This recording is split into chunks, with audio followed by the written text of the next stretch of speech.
Here's the introduction to Law and Disorder. My daughter was diagnosed with bipolar disorder at 17 years old, but had both pervasive and debilitating anxiety and depression from when she was a child. What resulted from those difficult times has become 3 Different from the Other Kids books and 3 podcast seasons. What if? That's how I ended the first 2 editions of Different from the Other Kids. I will ask, what if again? What if we got a redo? What if we could overhaul the correctional system, hospital emergency departments, court system, and policing to be more mental health focused, to catch mental health issues at the beginning of their difficulty instead of waiting until there's an incident? What if we could get to these people before they did something they couldn't take back? School bus going by. So this is part 1. It's called Law. Do you have a child that learns differently?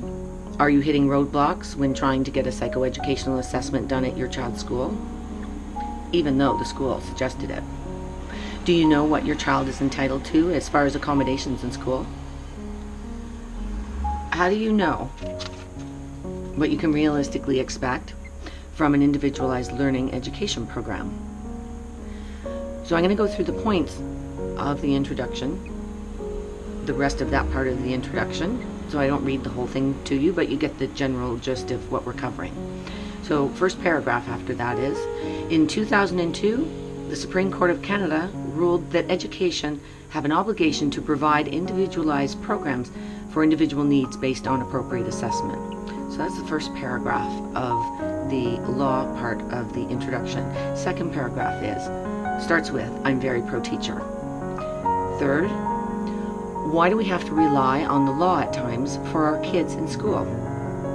Number 5, many kids with learning disabilities also have mental health challenges. The 6th paragraph starts with, the issues surrounding education and mental health are layered and complex. I'm going to wait for the school bus to go by. I'm right across from the school. Remember sitting in the back, bopping along, trying to get the back seat all the time? That's fun. Part 2 is called Disorder. Very ironic and interesting the school bus would go by when that's exactly what I was talking about. Disorder. And there's the bell. Part 2 is Disorder. So the second part, the beginning paragraph is, has your child ever been arrested? Does he or she display poor judgment? How about an impulsivity problem? Part 2 of the Law and Disorder edition is life-changing because the parents interview utter words like, my child is a drug addict, or my son is in jail, or my daughter lives on the streets.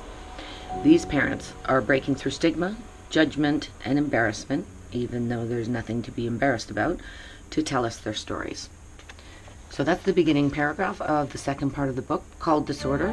I'll just go through, if I may, the points going through the rest of the intro. So the first point would be, we need liaison officers for community services in mental health. I talk a little bit about that.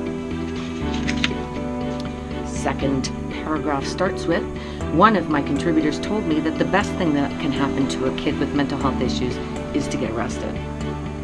Number 3 starts with, this seems cruel and inhumane. 4, rehabilitating kids after arrest is an art form, not a science. Number 6 paragraph we talk about, we can help parents become better parents through access to community services. And the very last point of the disorder section is, the Law and Disorder edition is meant to inspire advocacy.